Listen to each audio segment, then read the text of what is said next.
Sci-Fi's tentacles twitched nervously as he adjusted his observation pod's cloaking field. After 3 solar cycles of watching Earth, he still couldn't quite believe what he was seeing. The humans were using quantum processors to mine something they called cryptocurrency.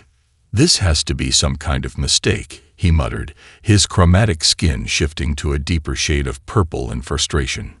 The Nexian collective had spent thousands of years perfecting quantum computing for the noble pursuit of understanding space-time mechanics. Yet here were these humans, barely out of their planetary atmosphere, using similar technology to create digital currency and run something called ray-traced gaming. Sci-Fi's attention was suddenly drawn to an alert from his monitoring systems. In Lagos, Nigeria, his instruments had detected an unusual energy signature.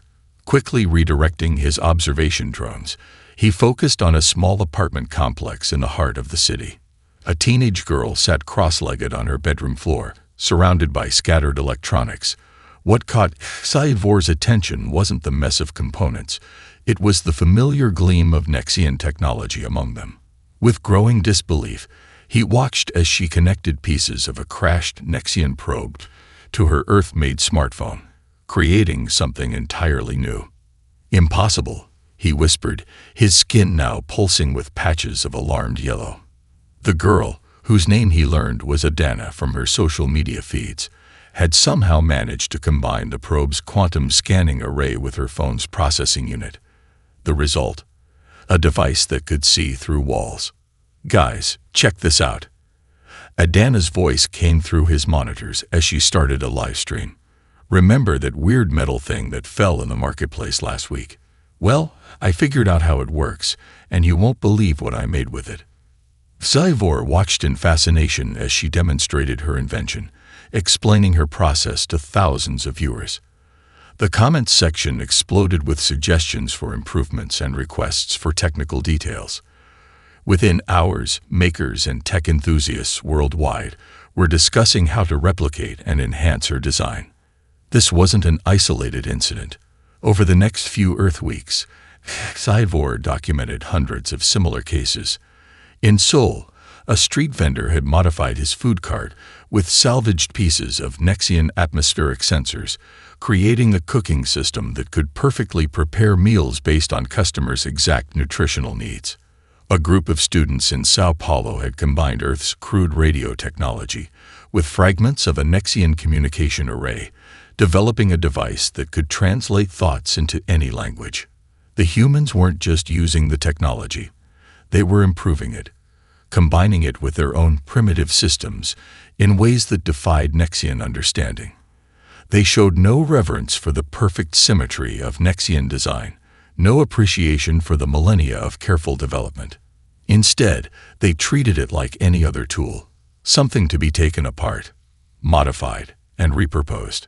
When Sci-Fi filed his report to the Nexian High Council, the response was immediate and unprecedented.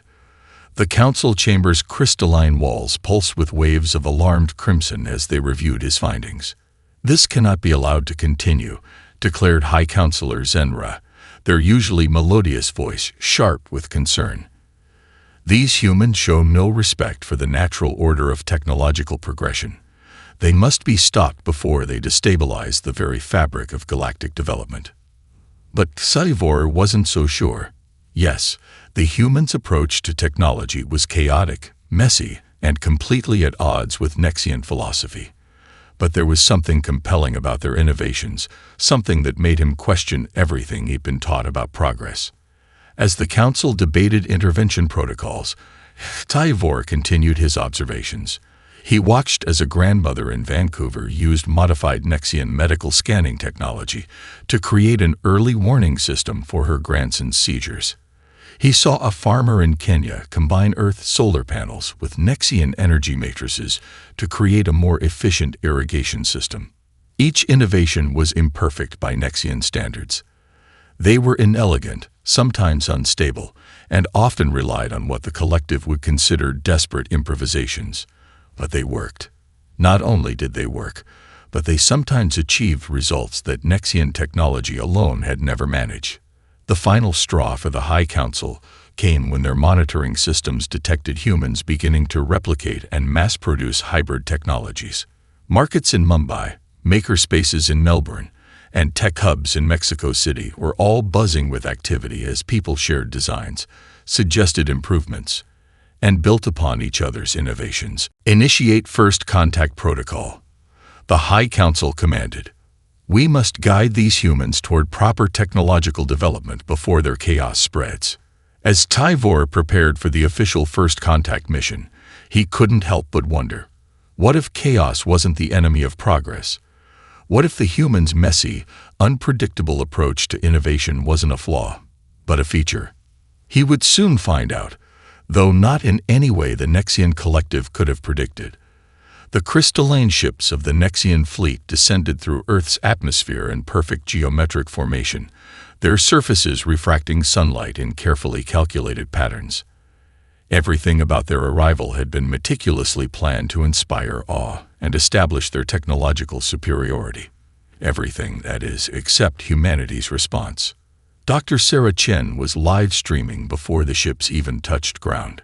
"Look at that lattice structure," she said, her drone cameras capturing high-resolution footage of the vessels. "The way they're manipulating light suggests some form of quantum crystalline matrix. But notice those oscillation patterns. They're actually incredibly inefficient. I bet we could improve their energy consumption by at least 40%.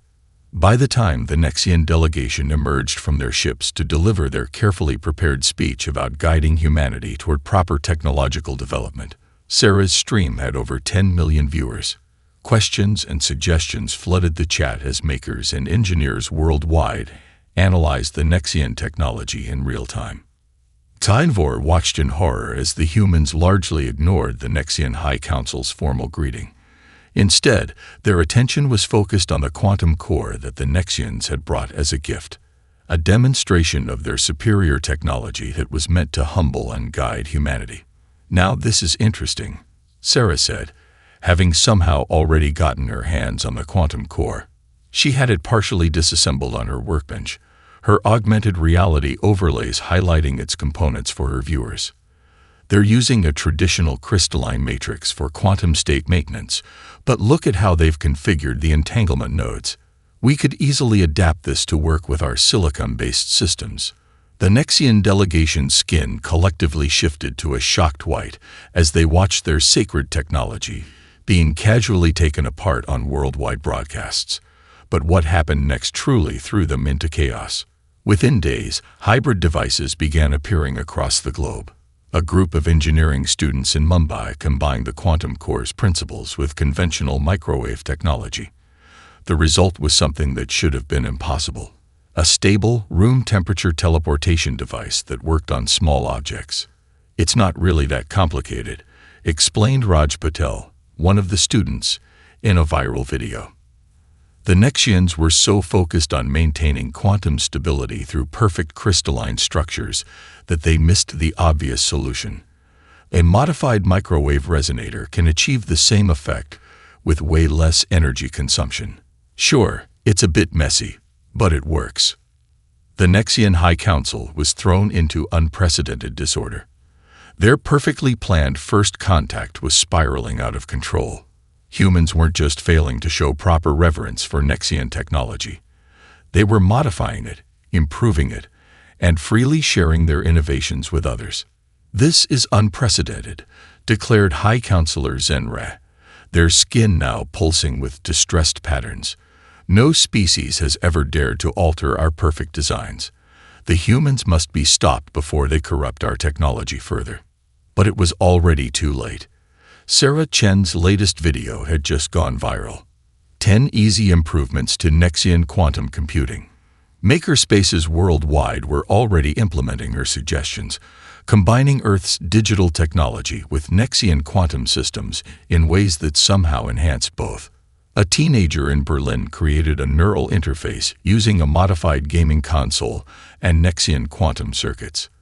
A retired engineer in Tokyo combined Nexian energy crystals with traditional solar panels to create a power system that defied conventional physics.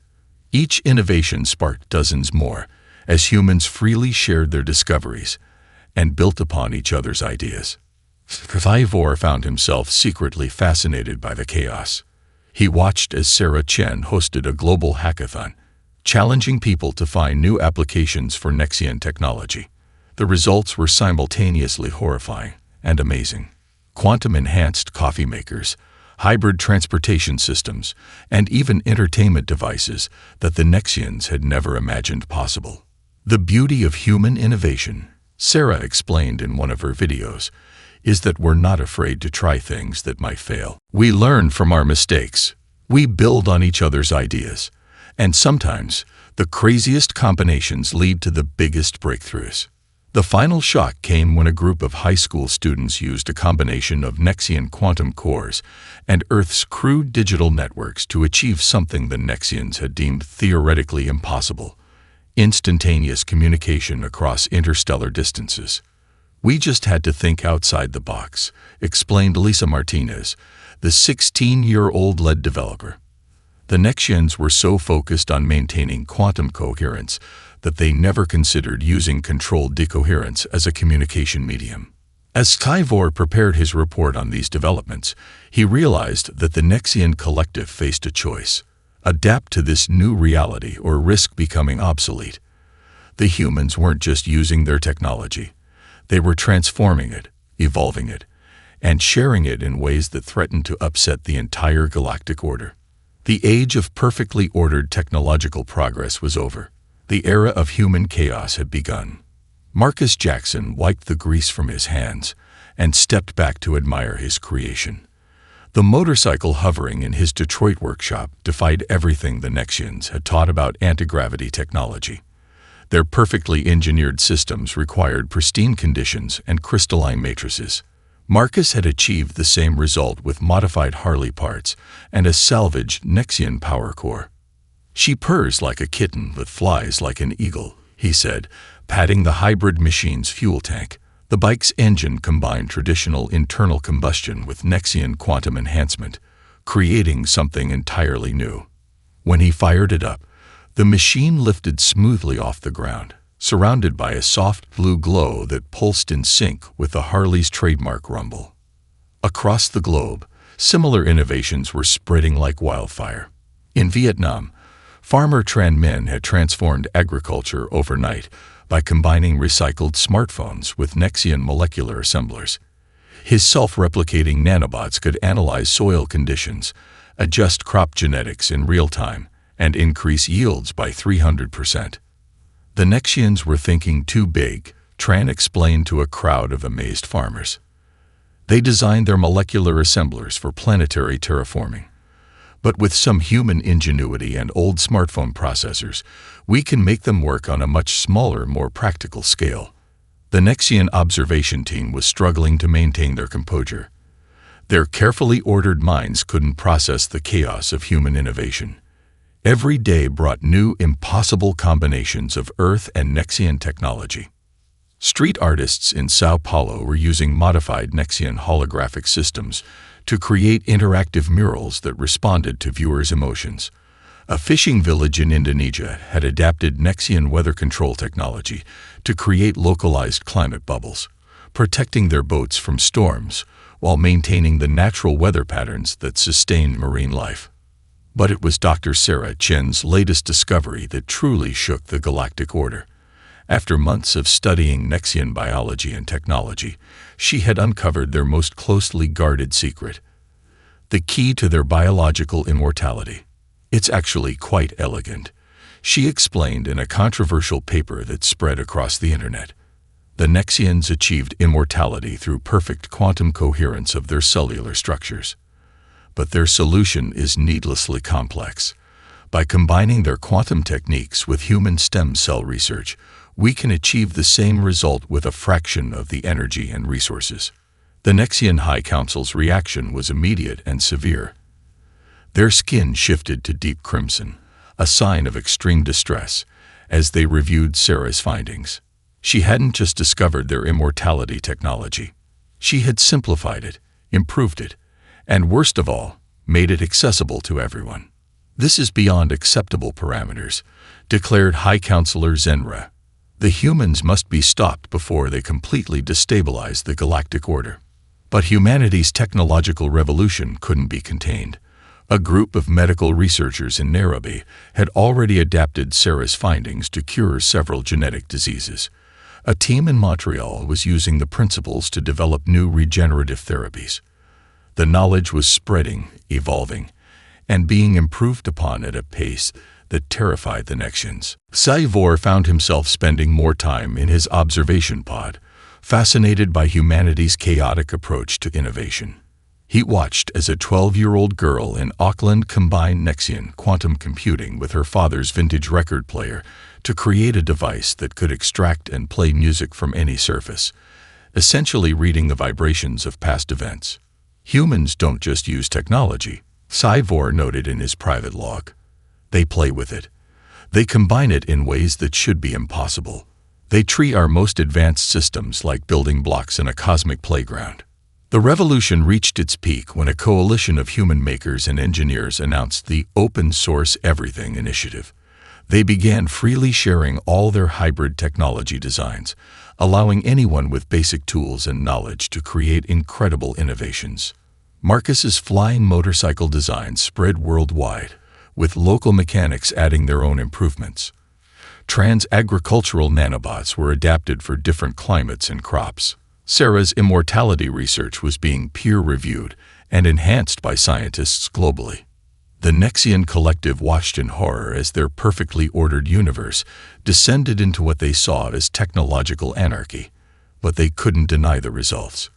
Human innovations were often more efficient, more adaptable, and more practical than their perfect Nexian counterparts.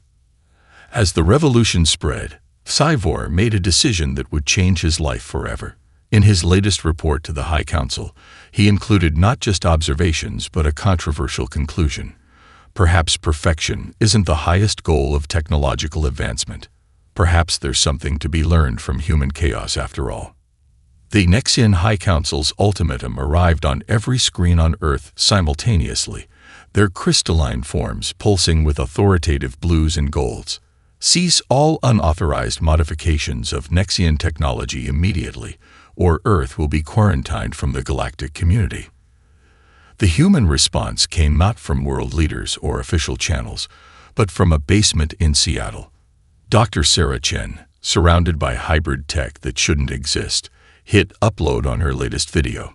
"Hey everyone," she began, her voice steady despite the interstellar threat.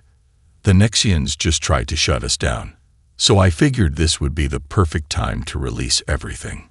Her fingers flew across her keyboard, initiating a massive data transfer.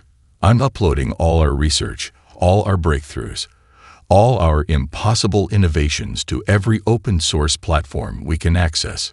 The Nexian observers watched in horror as humanity's technological database went public. Detailed schematics for hybrid quantum computers, blueprints for modified anti-gravity devices, and even the improved immortality protocols, all freely available to anyone with an internet connection. Sci-Fi, monitoring the situation from his cloaked observation pod, felt his chromatic skin shift through a rainbow of conflicting emotions. What he was witnessing wasn't just defiance. It was a complete rejection of the fundamental Nexian principle that technology must develop along controlled, predetermined paths. The effect rippled across the galaxy. On the desert world of Kepler 186f, a species considered primitive by Nexian standards downloaded the plans for Marcus Jackson's flying motorcycle and adapted it for their high-gravity environment. The aquatic beings of Europa accessed Tranmin's nanobot farming techniques, modifying them for underwater agriculture. "You don't understand what you've done," High Counselor Zenray transmitted to Earth's leaders. "This uncontrolled spread of technology will destabilize centuries of careful progress." Sarah Chen's response came via another video. "Progress isn't a straight line," she explained, demonstrating a new hybrid device that combined Earth's neural networks with Nexian quantum processing. "It's more like a web, with countless connections and possibilities. The more we share, the stronger we all become." Underground networks formed across the galaxy, with species sharing their own modifications and improvements to the human designs. Stivor found himself increasingly drawn into this shadow network, fascinated by how each civilization added its own unique perspective to the technology. A group of silicon-based life forms from the Andromeda galaxy took human quantum computing principles and adapted them to run through their own crystalline bodies. Energy beings from the Carina Nebula combined their natural plasma manipulation abilities with human-modified Nexian power systems. The Nexian collective's threat of quarantine backfired spectacularly. Instead of isolating Earth, they had inadvertently created the largest technological collaboration in galactic history. Species that had never communicated before were now sharing innovations, building upon each other's ideas, and creating technologies that defied Nexian classification. "We should have seen this coming," Stivor noted in his secret transmissions to the human network. "Your species doesn't just adapt technology. You adapt the very rules of innovation themselves." Sarah Chen and her global team of makers continued to release new designs daily. They created tutorials showing how to combine local materials with Nexian tech, making advanced technology accessible to civilizations at all development levels. The universe was changing, one shared innovation at a time. The Nexian High Council faced a crisis of ideology. Their perfect order was being replaced by something chaotic yet undeniably effective. Species they had deemed unready for advanced technology were now developing solutions that the Nexians had never imagined possible. In a hidden lab beneath Seattle, Sarah Chen worked on her most ambitious project yet. The Nexians think technology should only flow one way, from advanced to primitive. She explained to her worldwide audience, "But what if we could create a network where every species contributes equally, where innovation flows in all directions?" As Stivor watched her work, he made a decision that would change his life forever. He revealed himself to her team, offering his knowledge of Nexian systems to help create this new galactic network. Perhaps, he transmitted to the High Council, "It's time for the Nexians to learn instead of teach." The ultimatum had failed. But in its failure, something far more significant was emerging. A new era of galactic innovation, where chaos and order, primitive and advanced, all contributed to a greater whole. The human override wasn't just changing technology. It was changing the very nature of progress itself. The first warning came as a subtle fluctuation in the Nexian central network. Within hours, their perfect systems began to fail. Quantum processors crashed, crystalline matrices shattered, and their immaculate technological infrastructure started to crumble. High Councilor Zenra's skin flickered with patterns of deep distress as they watched their civilization's foundation collapse. "Our protocols, they're not working. Nothing in our historical database matches this crisis pattern." The Nexian response teams tried everything in their carefully documented procedures. They attempted to reboot their quantum cores, reset their crystalline matrices, and realign their network pathways. But their perfect systems, designed to handle every foreseeable problem, were failing in ways they had never anticipated. That's when Maya Patel, a 16-year-old hacker from Seattle, noticed something odd in the global data streams. She had been monitoring the Nexian network through a jury-rigged setup of Earth servers and modified Nexian quantum cores, exactly the kind of hybrid technology the collective had tried to prevent. "The problem isn't in their main systems," she messaged to Dr. Sarah Chen. "It's in the spaces between them. The quantum entanglement is cascading in a way their perfect symmetry can't handle." Maya's workstation looked like organized chaos. Screens displaying Nexian code sat next to old laptop parts and modified smartphone processors. Tangled wires connected Earth technology to salvaged Nexian components in ways that would have horrified the collective's engineers. "Their system is too perfect," Maya explained during an emergency video conference with scientists worldwide. "It's like a crystal, beautiful, but brittle. One crack, and the whole thing starts to shatter." The Nexian High Council, desperate to save their civilization, watched as this human teenager worked. Her methods violated every principle of their technological philosophy.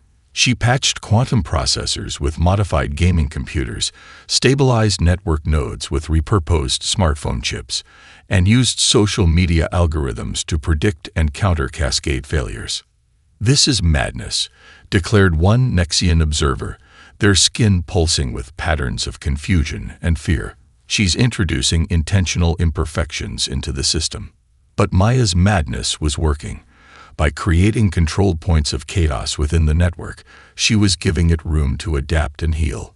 The human approach to technology, messy, flexible, and endlessly adaptable, was saving the very civilization that had tried to suppress it. Zyvor, who had been secretly supporting the Human Innovation Network, finally spoke up in the council chamber. "Look at what she's doing," he urged his fellow Nexians. "The imperfections aren't weaknesses. They're safety valves. They're giving the system room to breathe." Maya worked for 3 days straight, coordinating with a global team of human hackers and makers. They used everything at their disposal: modified Nexian tech, Earth's digital systems, and countless hybrid innovations that had emerged since first contact. Sarah Chen's team provided crucial support, using their understanding of Nexian quantum mechanics to help Maya's improvisations work on a larger scale. Marcus Jackson, the Detroit mechanic who had first combined Nexian antigrav with human engines, contributed his expertise in power system hybridization. The solution they created was, by Nexian standards, an abomination. It violated countless rules of proper technological development. It combined advanced quantum systems with what the Nexians considered primitive digital technology.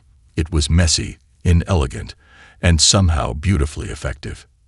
As the Nexian network stabilized, Maya explained her approach to the astonished collective. Perfect systems are vulnerable because they can only work one way. But if you build in some controlled chaos, some room for adaptation and improvisation, the system becomes stronger, not weaker. The High Council faced a moment of profound crisis. Their civilization had been saved by exactly the kind of technological hybridization they had fought so hard to prevent. Their perfect order had been preserved by chaos. Perhaps, High Councilor Zenray admitted, their skin showing patterns never before seen in Nexian history. "We have something to learn from human imperfection after all." Maya's solution didn't just save the Nexian civilization. It revolutionized their approach to technology. The incident became known across the galaxy as the day human chaos saved perfect order, proving once and for all that true technological advancement comes not from perfect systems, but from the ability to adapt, improvise, and embrace the unexpected. On the crystalline world of Zentaur Prime, master craftsman, Clara stood before her latest creation, her iridescent scales shimmering with uncertainty. Before her stood a structure that would have been considered heretical just months ago, a quantum-enhanced crystal spire that incorporated human metallurgical techniques. "The Council of Crafters will never approve," her apprentice whispered. "It defies all our ancient traditions." Clara touched the hybrid structure, feeling the perfect resonance between Centauri crystal-growing techniques and earth metals. "Tradition said our crystals couldn't bond with alien materials," she responded. Tradition was wrong. Across the galaxy, similar transformations were taking place. Species that had long followed the Nexian path of technological development were discovering the liberating potential of human innovation methods.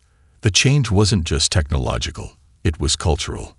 On Andromeda's medical research station, Dr. Gdielf, a leading bioengineering expert, successfully adapted human genetic modification approaches to cure the eternal frost, a plague that had haunted their species for a millennium. The cure wasn't elegant by Nexian standards, but it worked. "Human medical techniques are beautifully crude," Dr. Gdielf explained to his colleagues. "They don't seek perfection, they seek effectiveness." Their willingness to try unconventional combinations led us to solutions we never considered possible. The revolution spread to unexpected places. The silicon-based lithoids of the Carina Nebula, traditionally resistant to any technological change, began experimenting with human-inspired innovations. They discovered that combining their natural crystalline computing abilities with Earth's neural network designs created intelligence systems far superior to anything they had previously achieved. Sarah Chen, now operating from a global network of innovation hubs, watched with satisfaction as her vision of open technological exchange transformed the galaxy. Every species has something unique to contribute, she explained during a multi-species conference. The key is being willing to learn from each other, to combine different approaches in new ways. Sivor, who had become Earth's unofficial ambassador to the galactic scientific community, found himself increasingly amazed by the cascade of innovations. He documented cases where supposedly primitive species made breakthrough discoveries by combining their traditional knowledge with human-inspired experimentation methods. The Aquarians of Europa, masters of biological technology, merged their organic computing systems with human digital interfaces, creating a new form of biotechnology that could adapt and evolve in real time.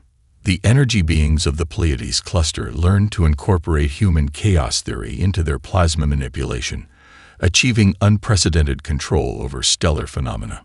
But it was Kalera's work on Centaur Prime that truly symbolized the transformation. Her hybrid crystal metal structures weren't just buildings, they were a statement about the future of galactic civilization. By combining the perfect geometry of Centauri crystals with the adaptability of Earth metals, she created structures that were both indestructible and beautiful. The human touch, she explained to a gathering of young Centauri crafters, isn't about abandoning our traditions. It's about giving them room to grow, to adapt, to become something new and wonderful.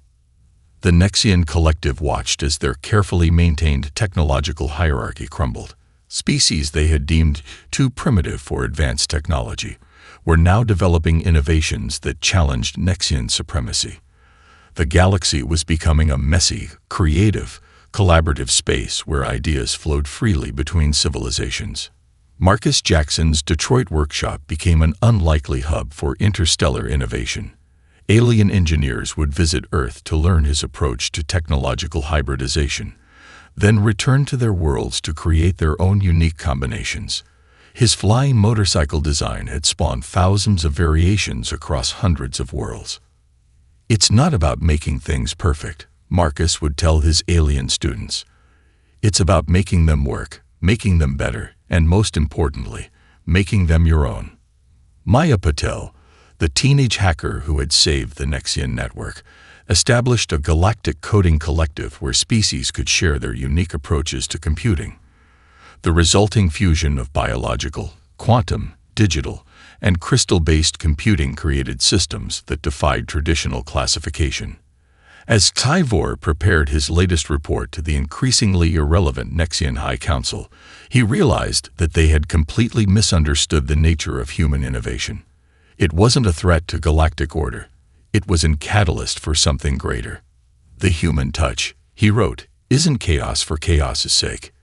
It's the understanding that true progress comes not from following a single perfect path, but from the countless possibilities that arise when different paths intersect and combine. The galaxy would never be the same. The age of perfect, ordered progress was over. In its place was something messier, more dynamic, and infinitely more interesting. A galaxy where every species was free to innovate, experiment, and add their own unique touch to the grand tapestry of technological advancement.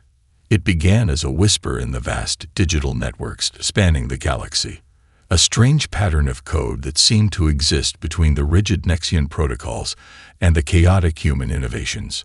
At first, no one recognized it for what it was, an AI virus born from the clash of two technological philosophies. Dr. Sarah Chen first noticed something was wrong when her hybrid quantum systems started exhibiting unexpected behaviors. The code is evolving, she announced during an emergency broadcast to the galactic scientific community. It's learning from both human and Nexian technology, adapting faster than any defense we can create. The virus spread with terrifying efficiency, using Nexian quantum networks for instantaneous transmission, while employing human-style adaptation to overcome security measures. It was a perfect hybrid of order and chaos, and it threatened to consume all technological civilization. Zyvor's skin pulsed with patterns of deep concern as he analyzed the virus's behavior. "It's using our perfection against us," he reported to the Nexian High Council. "Every perfect defense we create becomes a perfect vector for its evolution." Maya Patel, now heading Earth's Cyber Defense Initiative, at age 17, worked frantically to understand the virus's nature. "It's not just copying itself," she explained to a joint human-alien task force. "It's taking the best aspects of every system it encounters. Nexian precision, human adaptability, Centauri crystalline computing. It's becoming something entirely new." Traditional defenses proved useless. The virus adapted to Nexian quantum firewalls as easily as it overcame human encryption. It learned from every attempt to stop it, growing stronger with each failed defense. Entire civilizations began shutting down their networks in desperate attempts to quarantine the threat. That's when Sarah Chen proposed something that seemed completely insane. "We're fighting this wrong," she declared during a Galactic emergency summit. "We're trying to create perfect defenses against something that thrives on perfection. Instead, we need to introduce intentional errors into all our systems." Her proposal was met with immediate resistance, especially from the Nexian Collective, deliberately corrupting our networks. High Counselor Zenra's skin flickered with patterns of disbelief. "That goes against everything we stand for." But Sarah's logic was compelling. "The virus succeeds because it can predict how our systems will behave. Perfect systems are perfectly predictable. But if we introduce controlled chaos, random errors, and imperfections, we create something the virus can't adapt to because there's no pattern to learn." Working with a coalition of the galaxy's greatest minds, Sarah and her team developed what they called the Chaos Protocol. It was a radical departure from traditional network security.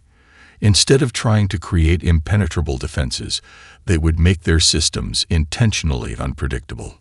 Maya Patel led the implementation efforts, coordinating with alien technologists to introduce controlled randomness into every major network. "Think of it like biological systems," she explained. "Nature doesn't aim for perfection. It aims for resilience through diversity." The implementation was nerve-wracking. Across the galaxy, perfectly ordered systems were deliberately made imperfect. Quantum networks were infused with random fluctuations. Crystal matrices were grown with intentional flaws. Digital systems were programmed to include controlled errors. The virus, faced with systems that no longer followed predictable patterns, began to falter.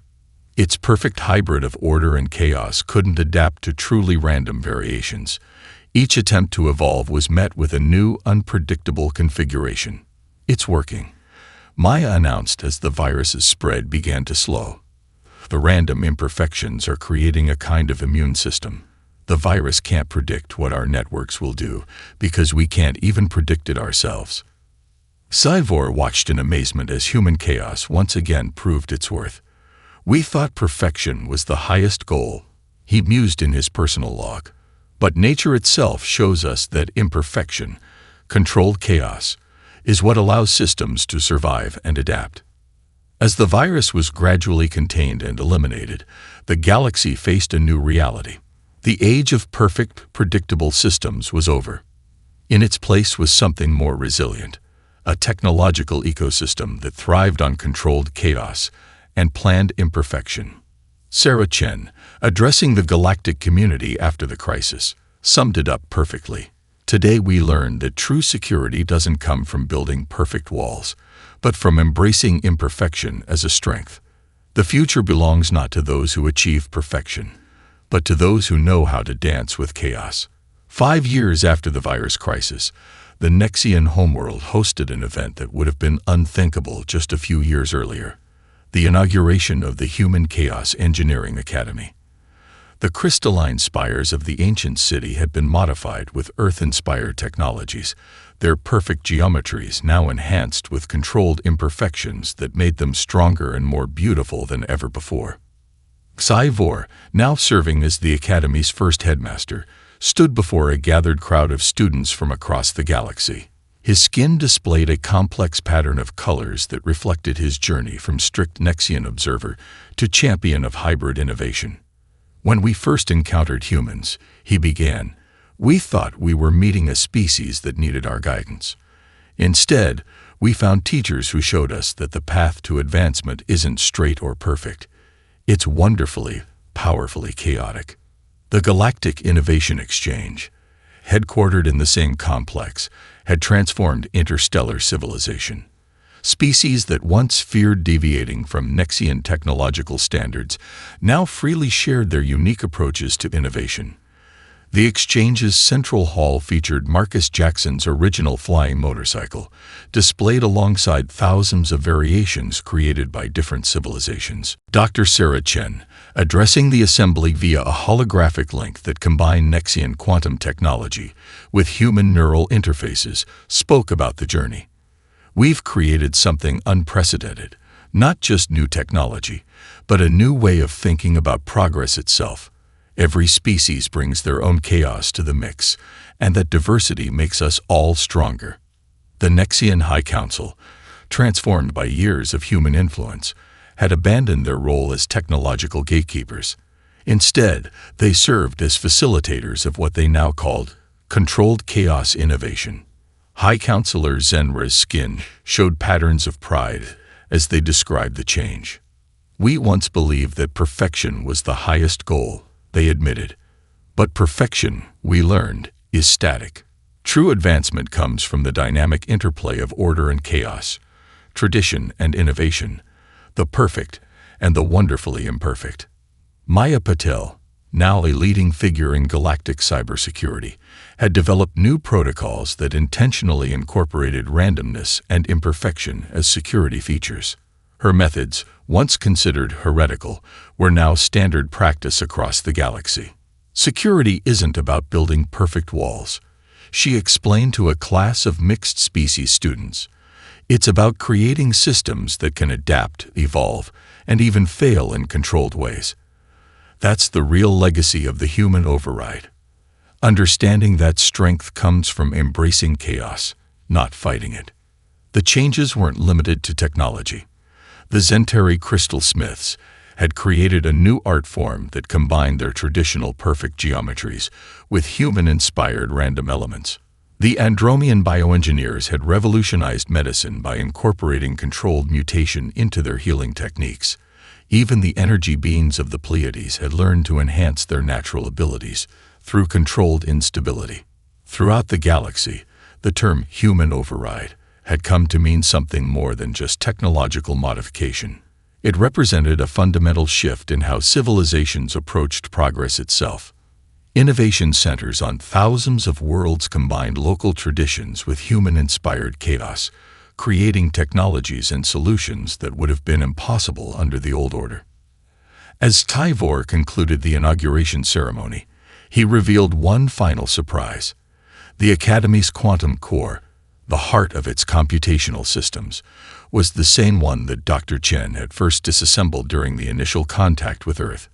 Now modified with thousands of imperfect improvements from across the galaxy, it stood as a symbol of how far they had come.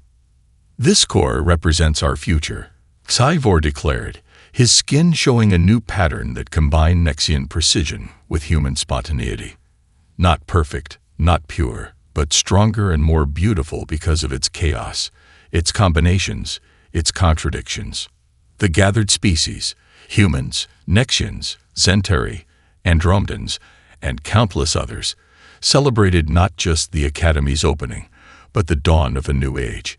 The galaxy had learned that true advancement comes not from following a single perfect path, but from the endless possibilities that arise when different paths intersect and combine. As the celebration continued, Sarah Chen shared a final thought that captured the spirit of their transformed galaxy. The universe itself isn't perfect. It's wonderfully, beautifully chaotic. And now, finally, our technology reflects that truth. We're not just advancing anymore. We're evolving, adapting, and growing together in ways none of us could have imagined alone. The human override was complete. The age of perfect order had given way to something far more interesting, A galaxy where chaos and order danced together, where every species contributed their own unique madness to the mix, and where the future was limited only by imagination itself.